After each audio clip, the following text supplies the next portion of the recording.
Okay, Jeff Russo is the prolific Emmy-winning composer of so many shows this season, including FX's Fargo, Paramount Plus's Star Trek Discovery, Netflix's Umbrella Academy and Cursed, CBS's Clarice, and HBO's upcoming film Oslo, which is debuting at the end of this month. Jeff, it's such a pleasure to have you. My first question, I want to start with Fargo, the fourth year, because it's actually the earliest of the four seasons it's set in the 1950s Kansas City. Can you talk a little bit about the challenges of doing a season set that early, and also some of the exciting new possibilities of writing a mid-century score for Fargo for the first time? You know, one of the things we didn't want to do is we just didn't want to change everything, right? We didn't want music from a musical perspective, but we didn't want to all of a sudden try to make a period score. But there were elements that we talked about wanting to introduce into the score. You know, one of these elements is this little bit of a jazz element to it from a percussive standpoint. And we start that first episode out with an 11-minute opus of Caravan and sort of weaving Caravan in and out of this 11-minute long score piece, in doing it in different ways. And so sort of we talked about how would it feel if I did it this way, if I did something with this, and then maybe I'm just whistling the tune and have there be underscore to it. And so doing that and introducing that element into the score was, I thought, a really sort of effective way to put us in time in the mid 50s, late 50s, and especially seeing as though we're in Kansas City, which had a little bit of a jazz, a little bit of blues flair to it. So I wanted to sort of incorporate that sound, but we didn't want to make a score that sounded like it was from the 50s. We didn't need to do that because we're making a modern piece of television, just set then. And I think that worked out pretty well, in terms of just incorporating that feel into this season. You know, Noah's storytelling is so visually evocative that putting us in that time also adds that layer of something that's that evocative. So when you put those two things together, it's just so incredibly entertaining and so incredibly engaging. And that drew me in as I was writing, and then I was watching cuts as they were coming in, just really sort of getting into the spirit of that kind of storytelling. Is really incredible. Yeah, I'm so glad you mentioned that opening scene, that opening 11. I think your scoring track for that is 11 minutes, and it's like a 20-minute scene in which we cover almost 50 years of history of Kansas City and these three different mob families that are kind of vying for the territory. Can you talk a little bit about, I mean, writing that kind of piece, which I think, at least based on the soundtracks for Fargo, is maybe the single longest track for Fargo that you've written to date. What you mentioned some of the inspiration that you took for it, but just talk about kind of the excitement and opportunity of crafting that long of a piece Well, to open the season. it's funny, that may actually be the longest piece of music I've ever written. Uh, Wow. Okay. you know, I don't really think of that. I have pieces of music that have been strung together to make long pieces of music in the past, but in terms of thinking about a single sequence and having to score the whole thing and having it be moments of a single piece of music, it was definitely a task that was difficult to get to. It was one of the things we first started talking about when Noah sent me the first script way before, and I started doing it before they had started shooting. Mm. Sends me, usually the way Noah and I work is he sends me a script and or scripts, and once I read Noah's work, I'm always inspired to just start going. His scripts are so visually evocative that I just start to my imagination just starts to go. So I started working on that as soon as Noah was like, I'm thinking there's this long sequence, and I really have been listening to, and he listened to Duke Ellington's Caravan, and he said, is there a way for us to incorporate that tune somehow, which is so tied to that time? And I was like, let me think about that.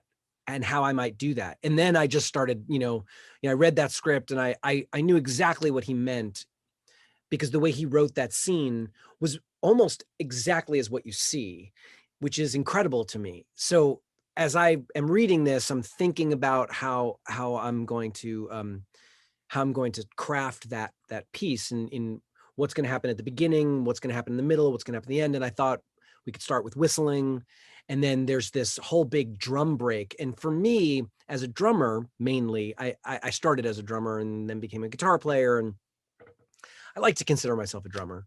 In any case, there's this big percussive section, which I think is really tied to the whole jazz story. Just the beat of things, and that kind of propulsion for this scene was needed. And then I started sort of thinking about, is there a traditional way to do this? And then is there a big orchestral way to do this, and putting it more into the vernacular of Fargo? And then is there a version of it that is like alt rock, since why not, right? And I took out my guitars and my pedals, my distortion pedals, and ended up doing something cool and doing something fun. But that was like a few month process. Like, working on that piece of music took a while, and which is rare for television, and you don't really get that much time, but we take a lot of time early on in this show. And that's actually indicative of how Noah and I work a lot. We start with music early. He asks me to start sketching ideas really, really early on, so we have the opportunity to really put a lot of thought into this kind of storytelling. I would never have been able to do that 11.5-minute long piece in the way I did if it was like, okay, we're spotting now and we're going to be dubbing in 2 weeks. That would not have been possible. Right. I really needed the time to take to make that, and it shows. I think, like, it really does sort of lend itself to the storytelling right there. Yeah, no question. I mean, the score has become such an indelible part of every year of Fargo. And one of the questions I want to ask is, you were saying earlier that even though this is a period piece set in the 1950s, you still wanted it to feel, contemporary and have the Fargo sensibility. And one thing you do every season is you kind of tweak and reorchestrate that opening title theme that's become so iconic. I mean, and every time that kind of hits when you're watching, it's very moving and impactful. What did you want to accomplish when you kind of made new versions of the title theme for this year? And I think you give us two. You have one that you title like Black and White, and you have one that's called Dust Bowl. So what did you want to accomplish with those versions of the title? Well, the Dust Bowl episode, and I'm not sure if it's episode 9 or episode 8. They redid the numbering because we added an 11th episode. Right. So it was originally episode 8, so it might actually be episode 9. I don't remember exactly where it ended up in the sequence. But that Dust Bowl episode, because it was black and white mainly until we have this very Wizard of Oz type moment where it goes black and white into color.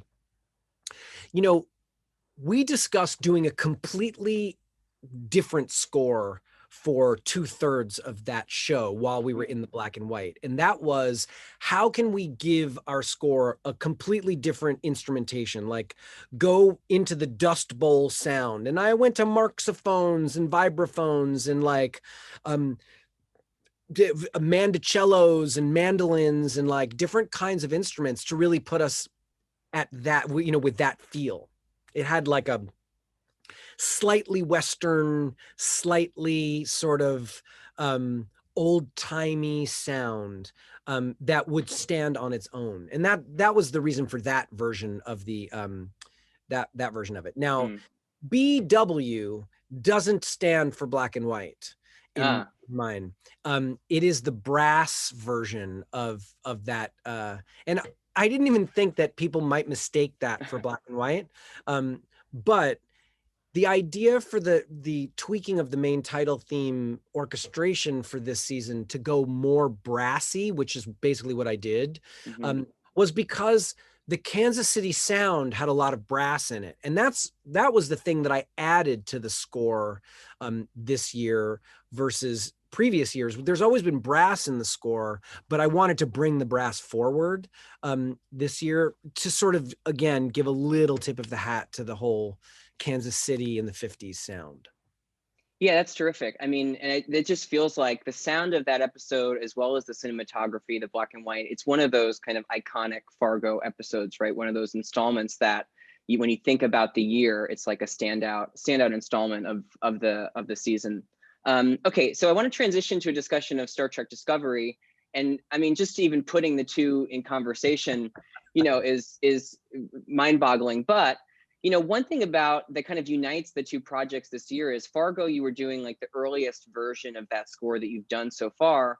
And Discovery, you're propelled in season 3, 900 years into the future, kind of like I think that's the kind of most futuristic season of any Star Trek season, in the entire canon.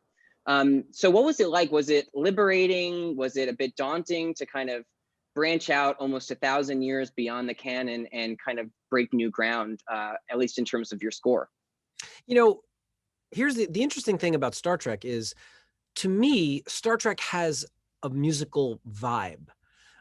It doesn't always, in every incarnation of Star Trek, end up what you hear all of, but there's a way to sort of treat things, I think, to really make it sound very Star Trek. And those are the things that I wasn't wanting to abandon, even though we were going 1,000 years, 980 some odd years in the future. I wanted to continue that sound because no matter what, we're still that. We're still Star Trek. We still have that. That underlying feeling of hope and underlying feeling of connection. And I wanted to continue that. And really the fun part with any project of this sort is my ability to write new thematic material as new characters and new situations happen. When you see a big starship, fly into frame, using a big, brass section right there is really effective and it's really meaningful. Like, people get attached to that kind of storytelling, and that's a part of, I think, the way we tell that story. So I didn't really want to mess with that too much. But knowing that I could create new thematic material for all this new stuff that we were being presented with, and also having to abandon some thematic material because, well, I haven't seen a Klingon yet. And so how that may come back around at some later date, I don't know. But I wasn't playing any of those themes from previous seasons.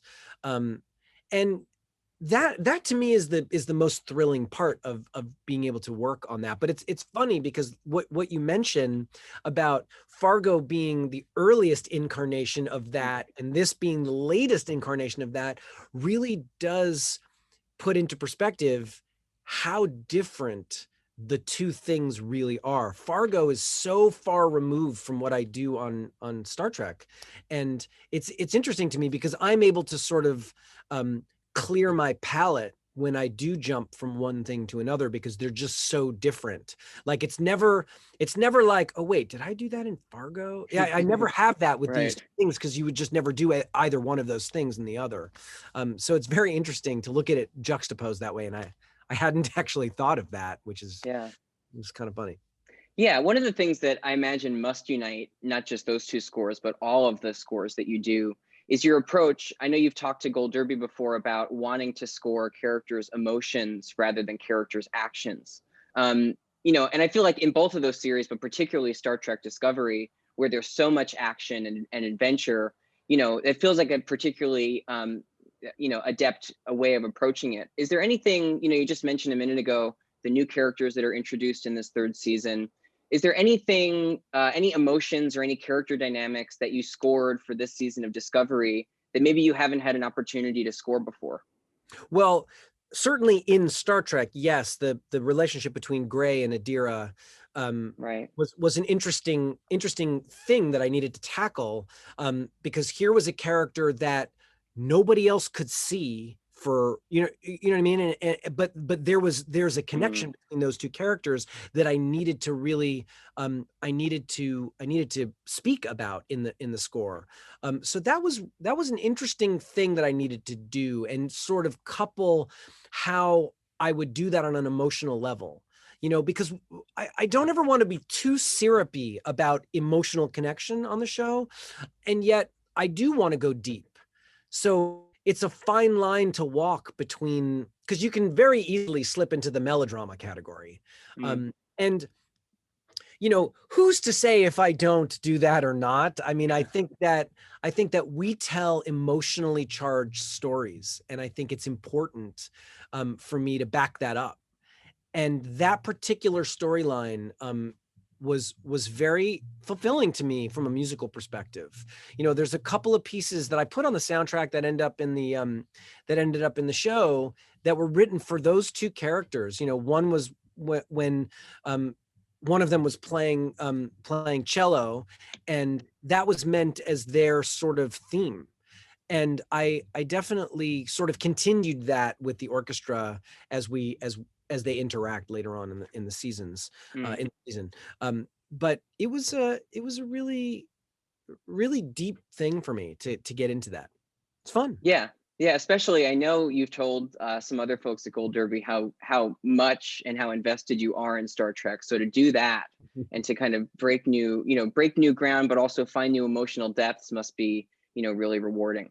Okay, I'm sorry, go ahead. No, I was just, I agree. That was an agreement. Yeah, no, I was going to just take us to a third kind of moment in history if we're going from 1950 to 3100.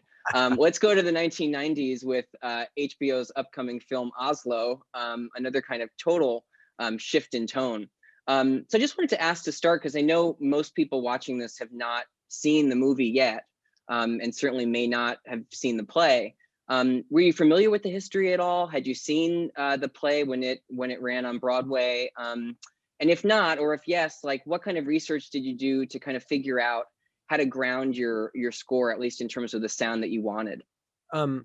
Well, I was familiar with I never saw the play, which is unfortunate because I'm sure it was great. But I was aware of what happened. Not deeply aware, but like sort of aware, like, oh yeah, I remember hearing about that. And then I did a little bit of research into it. And what I found was that it's such an emotionally charged issue. There's so much there's so deep, it's so deep that it's difficult to even just parse out like one thing to feel about the way this story is told. And the best thing I could do, and I collaborated with Zoe Keating, who is one of my absolute favorite musicians in the world, and we wrote the score together. What we found was the best way to tell this story was to just be as grounded as we can and not try to be emotionally hyper, not to push on the emotion. Like, we really wanted to tell the story from their perspective. There are a few moments in this film that are so unexpectedly heartbreaking. And I don't mean heartbreaking in a sad way. I just mean like there were moments in the film that I would watch and I would have my breath sort of taken away, because you're like, I never expected to hear that being uttered, and then how that made me feel. And we were just watching the whole thing, because we literally just finished the dub mix over the weekend. And it was really interesting. We both of us, Zoe and I, as we were watching, had the same reaction. We kept having these same reactions as we were writing the score.